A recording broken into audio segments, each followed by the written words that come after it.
जिनेन्द्र। भक्तामर स्तोत्र के अर्थ की पाठशाला लगी हुई है। प्रतिदिन हम आपको 2 काव्यों के अर्थ बता रहे हैं। हमें आशा है आप भी उन्हें अच्छी प्रकार समझ रहे होंगे। इन दिनों भक्तामर स्तोत्र में जो 8 प्रकार के भय हैं उनका वर्णन चल रहा है। उसमें 38 नंबर के काव्य में हाथी संबंधी भय का वर्णन हुआ, अर्थात कैसा ही भयंकर हाथी क्यों न हो भगवान, वह आपके भक्तों के ऊपर कोई आक्रमण नहीं करता। अब आज 39 नंबर का काव्य है, इसमें सिंह संबंधी भय का वर्णन है। आइए उच्चारण शुरू करते हैं। भिन्नेव कुंभ गलदुज्ज्वल शोणिताक्त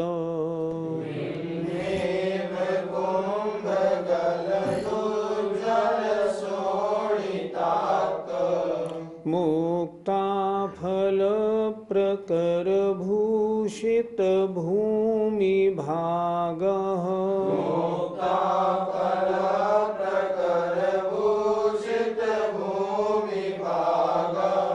बद्ध क्रमः क्रमगतं हरिणाधिपोऽपि नाक्रामते क्रमयुगाचल संसृतं ते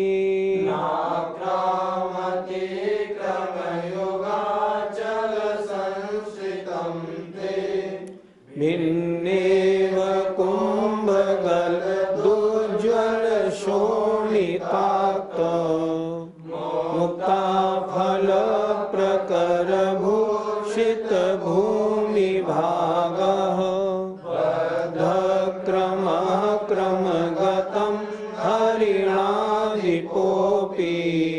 नाक्रामते क्रमयुगाचल संसृतं ते। आइए काव्य के अर्थ पर दृष्टि देते हैं।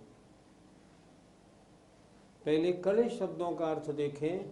भिन्नेव, भिन्न माने विदारे हुए और इव माने हाथी के, इव माने हाथी। कुंभ और गलत, कुंभ माने गंडस्थल और उससे गलत माने झरते हुए अर्थात बहते हुए। शोणिताक्त खून से भीगे हुए। बद्ध क्रमः, क्रम माने होता है चरण, पैर। बद्ध जिसने अपने पैरों को बांध लिया है अर्थात छलांग मारने के लिए तैयार। और क्रमगतम, क्रम माने चरण, गतम माने चरणों में आए हुए अर्थात अपने पांव के बीच में आए हुए। आइए अब इधर देखते हैं। भिन्न इव माने बिदारे हुए हाथियों के, कुंभ माने गंडस्थल से, गलत माने बहते हुए, उज्ज्वल माने चमकदार, शोणित माने खून से सने हुए, मुक्ता फल माने मोतियों के, प्रकर माने समूह से, जिसने भूषित कर दिया है भूमि के भाग को। सिंह की भयंकरता का वर्णन हो रहा है। सिंह कितना भयंकर है, जिसने हाथियों के गंडस्थल को चीर दिया है।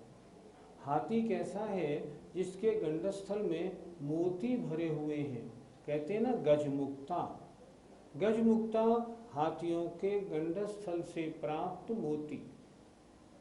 सिंह ने क्या किया, हाथी के गंडस्थल को अपने नखूनों से चीर दिया। सिंह कैसे हमला करता है, दोनों पैर सामने से हाथी के एकदम शरीर पर रखता है और उसका गंडस्थल चीर देता है। उस चीरने से क्या हुआ, चमचमाते हुए मोतियों का समूह एकदम उसमें से बाहर निकला। वो कैसा मोतियों का समूह था, जो खून से सना हुआ था, क्योंकि अंदर खून तो होता ही है। तो वो मोती खून से सने हुए, और उसका क्या हुआ, नीचे सारे मोती बिखरे पड़े हैं, अर्थात भूमि के भाग को जिसने भूषित कर दिया है। ऐसा भयंकर सिंह चिंगाड़ रहा है जो। फिर एक बार देखें, विदीर्ण किए हैं हाथियों के गंडस्थल जिसने, और उन गंडस्थल से गलत माने बहते हुए चमकदार खून से सने हुए मोतियों के समूह से जिसने भूमि के भाग को भूषित कर दिया है। जहाँ चारों ओर गंडस्थल से निकले हुए चमकदार खून से सने हुए मोती बिखरे पड़े हैं। और कैसा हाथी है, बद्धक्रमः, जिसने, ऐसे उस हाथी ने जिसके ऊपर आक्रमण करना है उस पर आक्रमण करने के लिए अपने पैरों को बांध लिया है। जब शेर छलांग मारता है पहले अपने पैरों को बांधता है फिर छलांग मारता है। बद्धक्रमः, बद्धक्रमः पैरों को बांध लिया है अर्थात छलांग मारने को तैयार। ऐसा हरणाधिपः अपि, हिरणों का स्वामी अर्थात सिंह भी, क्रमगतम अपने पैरों में आए हुए, क्रमयुगाचल संसृतम ते, ते माने आपके, युग माने दोनों, चरण रूपी पहाड़ों का आश्रय लेने वाले भक्त पर न आक्रामती, आक्रमण नहीं करता है। फिर देखें एक बार नीचे की दोनों पंक्तियां। ऐसा हाथी है वह हरणाधिप हाथी भी, क्रमगतम अपने पैरों में आए हुए, बिल्कुल पैरों के निकट छलांग मारेगा तो एकदम जकड़ लेगा, ऐसे पैरों में आए हुए, ते माने आपके, युग माने दोनों, चरण रूपी पहाड़ों का आश्रय लेने वाले भक्त पर आक्रामती, न आक्रमण नहीं करता है। अर्थात हे भगवान, कैसा ही भयंकर सिंह क्यों न हो, कैसा भयंकर परिस्थिति क्यों न हो, फिर भी जो आपके भक्त हैं, जो आपकी भक्ति कर रहे होते हैं, आपका नाम स्मरण कर रहे होते हैं, उनके ऊपर ऐसा सिंह भी आक्रमण नहीं करता। एक बार फिर देखें, संस्कृत है, थोड़े शब्द कड़े हैं लेकिन थोड़ा ध्यान देने से समझ में आएंगे। भिन्न विदीर्ण किए हैं, इव माने हाथियों के गंडस्थल, और गंडस्थल से बहते हुए, उज्जवल माने चमकदार, मोतियों के समूह से, कैसा है मोतियों का समूह, शोणिताक्त, खून से रंगा हुआ, सना हुआ, भीगा हुआ। उससे क्या हुआ है, जब मोती बहुत सारे गंडस्थल मान लो उन्हें चीर दिए हैं, चारों ओर मोती बिखर गए हैं, उनसे जिसने भूमि के भाग को भूषित कर दिया है। सिंह की भयंकरता। बद्धक्रमः, छलांग मारने के लिए तैयार है, जिसने अपने क्रम माने पैरों को बांध लिया है। ऐसा हरिणाधिपः अपि, हरिणों का स्वामी अर्थात सिंह भी, ते माने आपके, क्रम माने चरण, युग माने दोनों, दोनों चरण रूपी पहाड़ का आश्रय लेने वालों के ऊपर न आक्रामती, आक्रमण नहीं करता। अर्थात हे भगवान, चाहे सिंह से सामना पड़ जाए लेकिन जो आपका भक्त है उसके ऊपर कैसा ही भयंकर शेर क्यों ना हो, वो आक्रमण नहीं करता। इस काव्य में शेर के भय, उससे निवारण आपका, आपकी भक्ति ही है, इसके बारे में चर्चा की गई। पंडित जी, भगवान के भक्तों पर ऐसा सिंह आक्रमण क्यों नहीं कर पाता? भगवान का भक्त पुण्यशाली है, सम्यक दृष्टि है, भगवान की भक्ति में लगा हुआ है। क्या शब्द दिया यहाँ, क्रम युगाचल संसृतम, आपके दोनों चरण रूपी पहाड़ों का आश्रय लेने वाला, अर्थात जिस भक्त ने आपके चरण कमलों को अपने हृदय में विराजमान कर रखा है, ऐसा भक्त कैसा है? वो भक्त पुण्यशाली है। शेर का आक्रमण किस पे होगा? जिसके पाप कर्म का उदय होगा।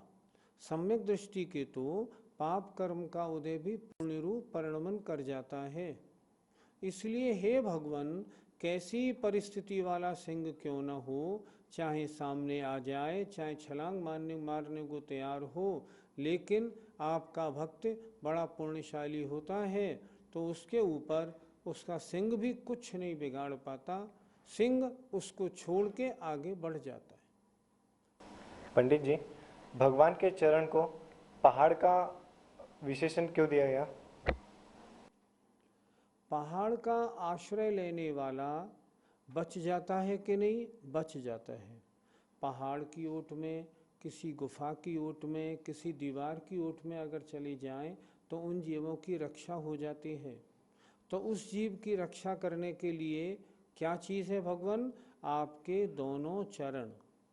आपके दोनों चरणों को उसने अपने हृदय में विराजमान कर रखा है, और ये दोनों चरण उस संकट से इसकी रक्षा करेंगे। इसलिए दोनों चरणों को आचार्य मानतुंग महाराज ने पहाड़ जैसा समझ के, रक्षा करने वाला मान के, अचल अर्थात पर्वत की संज्ञा उनको दी। पंडित जी, जैसे प्रसंग की चर्चा क्या इस काव्य में कही गई है, क्या ऐसा कहीं घटित हुआ है क्या? क्यों नहीं, शास्त्रों में उदाहरण मिलते हैं। शास्त्रों के उदाहरण की बात छोड़ो, हम तो कहते हैं इस पंचम काल की, अभी 100-200 वर्ष पहले की घटना की चर्चा कर लें। जयपुर में एक दीवान अमर सिंह थे। जब राजा ने दीवान अमर सिंह को कहा कि मेरे शेरों को खिलाने के लिए मांस की व्यवस्था करो, तब उन्होंने कहा महाराज, शेरों को मांस नहीं खिलाना चाहिए। तब राजा ने पूछा, ये मांस नहीं खाएंगे तो क्या तुम्हारी दाल रोटी खाएंगे? अमर सिंह बोले, हाँ महाराज, क्यों नहीं, हम जो देंगे वो खाएंगे, खाएंगे क्यों नहीं। महाराज ने कहा, अच्छा ठीक है, मैं देखता हूँ तुम कैसे प्रभु के भक्त हो, सिंह को बजाय मांस के जलेबी खिला के तो दिखाओ, और कुछ खिला के तो दिखाओ। उन्होंने कहा महाराज बिल्कुल, आप बनवाइए, मैं व्यवस्था कराता हूँ। शेर लाया गया। शेर का एक कटहरे के अंदर जब उसका पिंजड़ा खोला गया, तब अमर सिंह, जो दीवान अमर सिंह थे, वो बाहर थे। उन्होंने शेर से कहा, बनराज, मांस खाना ठीक नहीं होता, अगर तुम्हें जरा भी कोई धर्म की जरा सी भी ललक है तो आओ और सबके सामने इन जलेबियों को खाओ। शेर आया और शेर ने वो जलेबियां खाईं। सारी जनता ने देखा। दीवान अमर सिंह को डर क्यों नहीं लगा, शेर मुझे खा तो नहीं जाएगा? इसका कारण था प्रभु भक्त था वो। भगवान आपके जो भक्त होते हैं ना, उनको इन शेर वगैरह से डर नहीं लगता। इसलिए आचार्य मानतुंग महाराज ने जो काव्य में लिखा है वास्तव में सत्य है। शेर के भय निवारण संबंधी काव्य 39वां हुआ। अब आइए अग्नि संबंधी भय के निवारण संबंधी 40वें काव्य का उच्चारण करते हैं। कल्पांत काल पवनोद्धत वह्निकल्पम, कल्पांत काल पवनोद्धत वह्निकल्पम, दावानलं ज्वलितमुज्ज्वलमुत्स्फुलिंगम्, दावानलं ज्वलितमुज्ज्वलमुत्स्फुलिंगम्, विश्वं जिघत्सुमिव सम्मुखमापतन्तम्,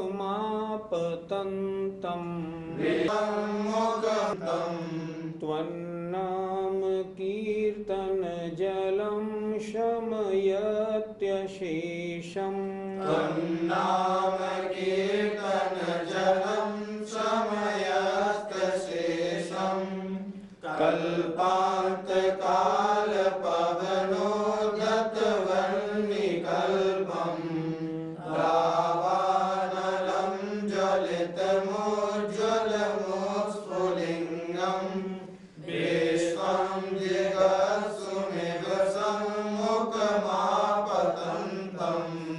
त्वन्नाम कीर्तन जलम समयस्य शेषम। इस काव्य में आचार्य मानतुंग महाराज ने कहा है कि भगवान कैसी ही अग्नि लग जाए लेकिन वो आपके नाम रूपी जल से वो अग्नि शांत हो जाती है। आइए एक एक शब्द पर दृष्टिपात करते हैं। पहले कड़े शब्दों को देखते हैं। वन्य कल्पम, वन्य माने अग्नि के, कल्पम माने समान सदृश, उत्स्फुलिंगम जिसमें से अंगारे निकलते हुए, जिघत्सुम भक्षण करने की इच्छा रखने वाले की तरह अर्थात जो लील जाएगी ऐसा लगता है। आपतंतम आती हुई, अशेषम पूर्ण रूप से, शमयति शांत कर देती है। देखें जरा, कल्पांत काल माने प्रलय काल की, पवन माने हवा से, उद्धत माने प्रचंडता को प्राप्त, अग्नि के समान। अग्नि किससे और तेज जलती है, किससे प्रचंडता को प्राप्त होती है? हवा से। कहीं अगर मान लो अग्नि लगी है और उसमें हवा अगर लगेगी तो अग्नि बढ़ती जाएगी। हवा सबसे प्रचंड कौन सी होती है? जो प्रलय काल की हवा होती है। तो यहाँ मानतुंग महाराज ने ये कहा है अग्नि कैसी? जो प्रलय काल की हवा से प्रज्वलित हो रही हो। फिर देखें, कल्प अंत काल प्रलय काल की हवा से पवन, उद्धत माने प्रचंडता को प्राप्त, वन्नी माने अग्नि के समान। अग्नि कैसी है? जैसे इतनी तेज जल रही है जैसे प्रलय काल की हवा से प्रचंडता को प्राप्त हो रही हो। और ज्वलितम जल रही है, उज्ज्वलम चमक रही है, दूर से चमचमाती दिखाई पड़ रही है। उत्स्फुलिंगम जिसमें से फुलिंगे निकल रहे हैं, चिंगारियां निकल रही हैं। कभी भी आग लगती है तो उसमें से चिंगारियां निकलती हैं। उत्स्फुलिंगम जिसमें से चिंगारियां निकल रही हैं।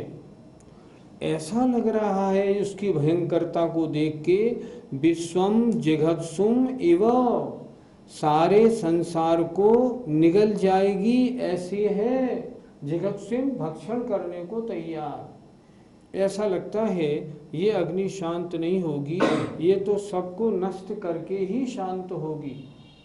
ऐसे विश्व को जिघत्सुम अर्थात निगलने, भक्षण करने के लिए तैयार होने वाली की तरह। और कैसी है? सम्मुखम आपतंतम, सामने से आ रही है। व्यक्ति बीच में है, देख रहा है सामने से अग्नि आ रही है और मुझे जलाएगी। सामने से आती हुई ऐसी दावानलम, ऐसी जंगल की अग्नि। त्वत् माने आपके नाम के कीर्तन रूपी जल के द्वारा, अशेषम संपूर्ण रूप से, शमयति समन हो जाती है। फिर देखें, प्रलय काल की हवा से प्रचंडता को प्राप्त अग्नि के समान, और जलती हुई मतलब ढकी हुई, दबी हुई नहीं, प्रज्वलित, लपटें जिसमें से निकल रही हैं। और उज्ज्वलम चमकती हुई, और उत्स्फुलिंगम जिसमें से चिंगारियां दो अच्छी तरह से निकल रही हैं, उत्स्फुलिंगम। और कैसा लग रहा है कि इतनी अग्नि लगी है, ये अग्नि दबने वाली नहीं, ये तो सारे संसार को निगल जाएगी।